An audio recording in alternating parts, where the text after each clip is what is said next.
Hello everyone! So for those of you that don't know, because this is the first Runeterra video I'm doing, my name is Lunch, and I do kind of for a couple different card games. I do streams for Star Wars Unlimited, as well as doing videos for Dragon Ball Super Masters. However, I recently got into Riftbound, and I really like League of Legends. I played the online card game, and I've been playing Leona, which is a deck not many people are playing. I posted about it in a couple Facebook groups, and people kept asking me for like lists and stuff. So I figured it'd just be easier to jump on my channel quick and make a video about it. I'll probably be putting a few more videos up for this game. A lot of my stuff is still going to be Star Wars focused, so if you're a Swoop player and you're seeing this, don't worry, I'm still around. Still going to be doing streams for that. My work has just been really awkward lately with doing streams. That being said, if you're here for Riftbound, please subscribe, as I have at least one more deck profile I want to do for some really fun RE deck that I put together. But in the meantime, yes. Okay, so here's my Leona deck. And the reason I think Leona is so strong right now is it's really good into the two top meta decks, that being Yi and Kaisa. I think it also has a good matchup into Set, but I haven't played a lot of games against Set yet with it, so I can't confirm that. But the deck is going to be really strong into one decks that focus around one central unit, or decks that focus around spells. Right now, Radiant Dawn, the leader, just says whenever you stun a unit, give something a buff, can trigger multiple times per turn, which is nice. But this isn't really the reason we are playing this. Mostly it's for these two colors combined. These two colors are one of the strongest combinations you can get in card games, where you have hard removal combined with counter spells, which is something that Leona is the only champion that has these two. Right now I'm just running 6/6 on runes. That might change in the future. I'm going to come back to these bases because they're really dependent on the deck we are playing. Our champion, and this is the only Leona we're running the 6-drop, is a 4-cost 4, has shield 1, so it's a 4/5 on defense, and whenever it attacks, it stuns an enemy unit at that location. So this is really, really strong in the early to mid game. It basically means you will always conquer things when you attack them, unless you get it by like a spell or something like that. But early in the game, a lot of times they don't have the resources to play a unit and cast a spell.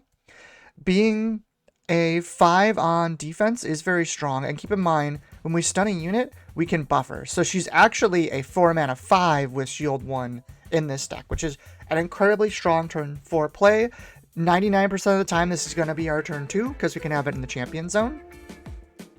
Defy is the first thing we have in here. Defy is really good. It's a counter spell that can hit anything 4 and less with 1 pip. I'm going to call pip the might cost just because it's what I normally do, but it's just a really easy thing to leave up 1 resource and have this. It stops things like Ride the Wind and a lot of other cards that like initiate combos.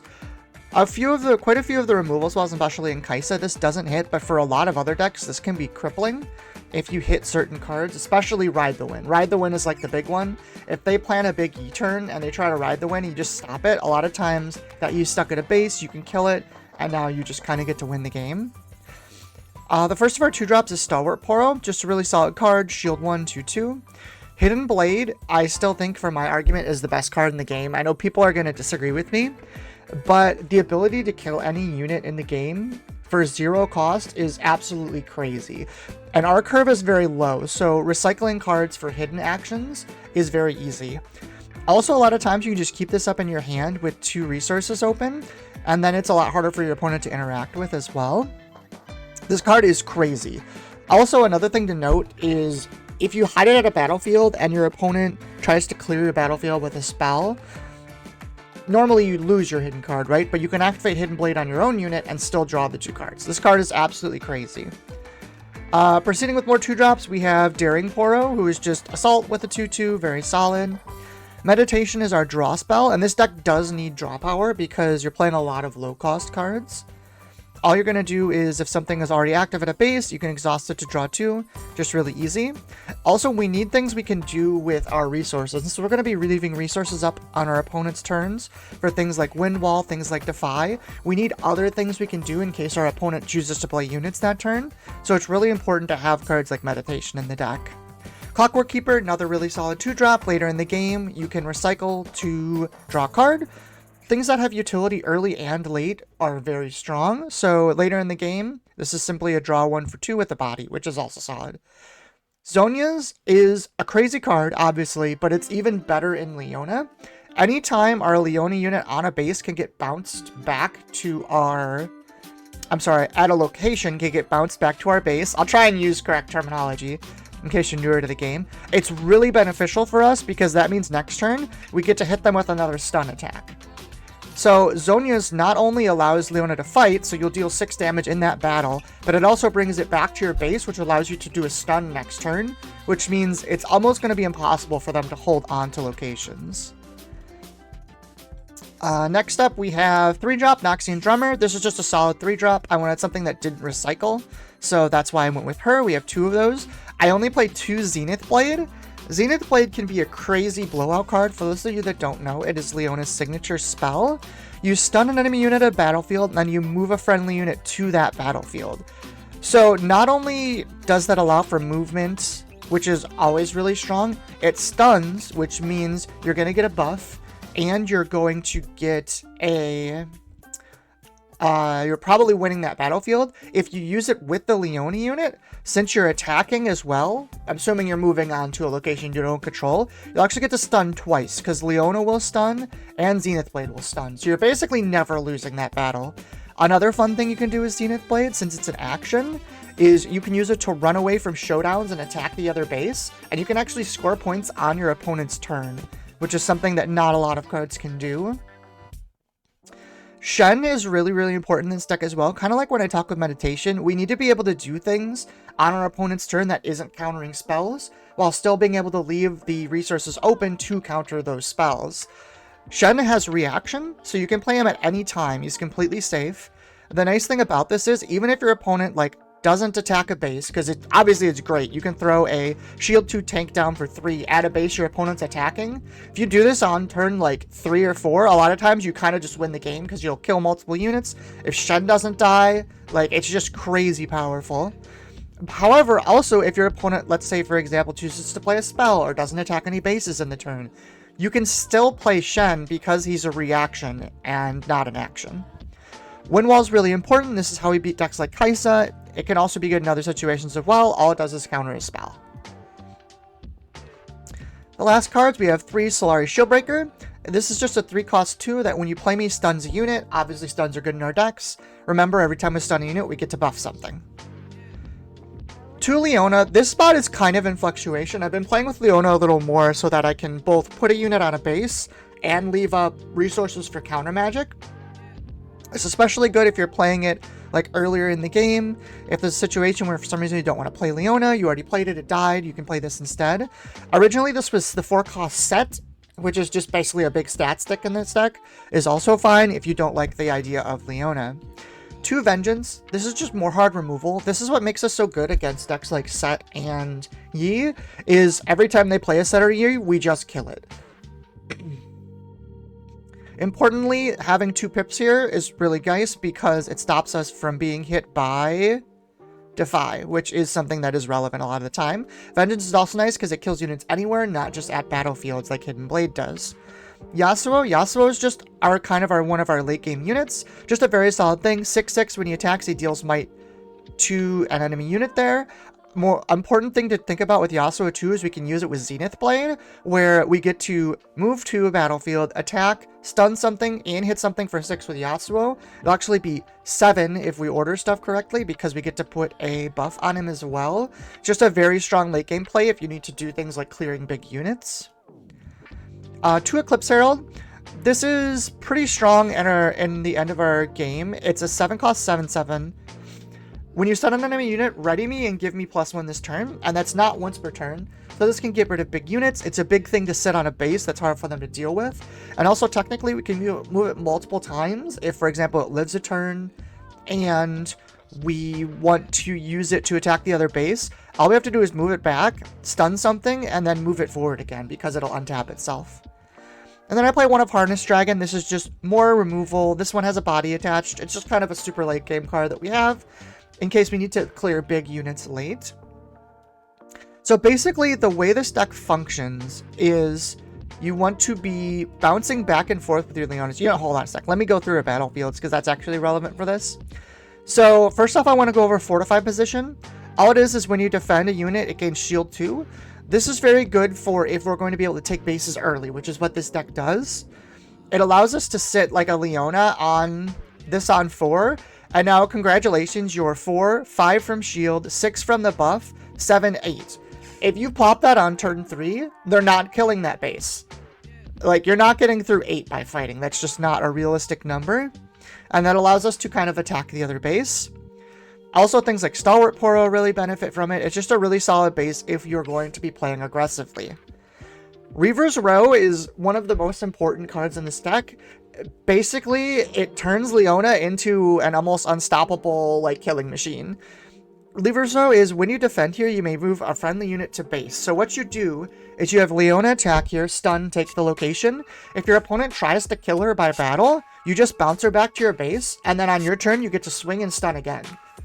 And you basically get to do that indefinitely. If they don't kill her with a spell, she'll essentially never die, which is incredibly strong. All you gotta do is, like, pop a Zonia's down there, and all of a sudden, like, this Leona sticks around for the entire game, just slamming for 5 and taking an entire unit out of the battle every time.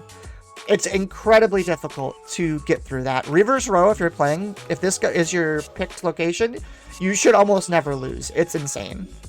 The last one is Sigil of Storm. This one is kind of floating. You can kind of put what you like in this slot. These two I would always recommend. This one you can kind of pick something else. But I just like the idea of Sigil of Storm. When you conquer here, recycle one of your runes. So basically this is a negative thing. When you conquer here, you're going down a resource. And so what we do is when we play this one out, we actually lose Leona to early take the other location. So our opponent is forced to conquer this and go down in resources. And since most of the things we play are low resource anyways, it doesn't really matter if we're forced to take this a couple times. But if you're playing Kaisa or like a late game deck, like this is going to be crippling if they have to take this 2 or 3 times. It's just so many resources. The side deck is also incredibly important. Where is that on here? Is that at the end? Sorry, I'm still new using this. Where is the side deck on here?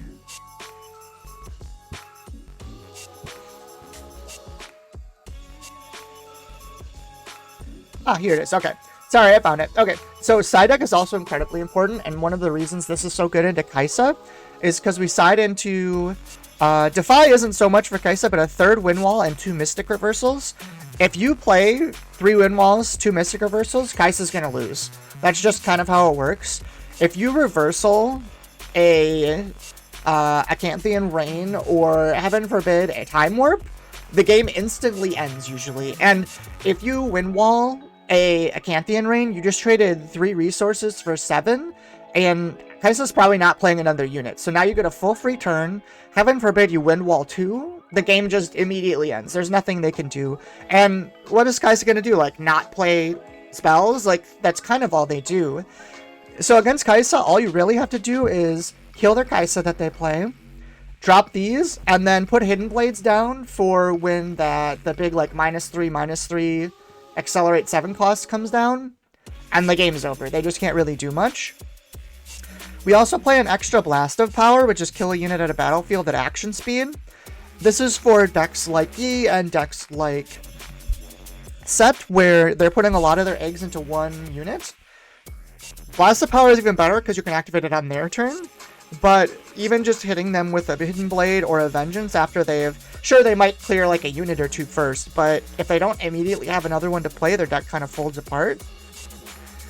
We're also playing 3 Salvage, and this is for Aura decks. Aura doesn't trigger until the end of the turn, so as long as you have Salvage, if they play Aura, you just immediately salvage it, and the game kind of ends, because you're probably already ahead on points at that point. They just played something that costs like 8 or 9. They got nothing out of it. You killed a gear, you drew 1, boom, game's over. And the reason we're playing like these in such high numbers is because we really want to be able to beat those like strong meta decks. And you're going to be good against a lot of the off-meta just because the pressure from Leona stunning and taking bases is really crazy into things like Victor, into things like Jinx. Like, I beat a Jinx deck who basically every turn was drawing 2 cards and I was still outvaluing them just because of how Leona works. The other thing that's really good against Jinx is Defy hits Mega Death Rocket, which is really crazy.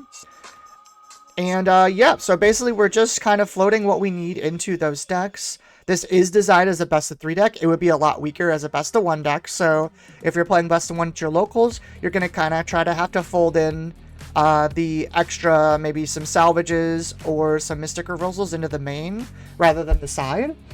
But overall, I think this deck is very, very strong. It's really underrated, and it's a combination of counter magic plus hard removal, which is always very strong in a game. There is one more trick I want to tell everyone, because not everyone knows about this ruling, but if you initiate a fight and your opponent, you don't kill other units, but your units don't die, they actually bounce back to your base. And what that means is we can do things like, let's say they have a 2-power unit. Let's see, what's a good example? Let's say they have 3 2-power units at their base, right? And you have Leona. So when Leona swings, she's going to stun, right? And hit for 5. So you can swing Leona, stun the unit, hit for 5, kill the other 2 units. She won't die because you stunned one of them, right? So you're only taking 4 back. But she'll bounce back to your base, which allows you to use her next turn. And if you have an extra 2-drop, like say Daring Poro, now you can swing and that unit is still stunned. Stun lasts for the whole turn. So a lot of times it's better to swing with Leona first, have her bounce back, and then capture the base with something else. That allows you kind of an extra movement and allows you to keep Leona safe and unable to be attacked. This isn't something that always comes up, but it's something that's really important to kind of keep in mind, because if you can keep Leona alive, you're basically not going to lose. So yeah, let me know what you guys think. You think there's any improvements to the deck? You think you have a good idea for this 3rd slot for the battlefield? Because I'm still kind of shopping around. One other thing I want to notice too, this deck is incredibly cheap.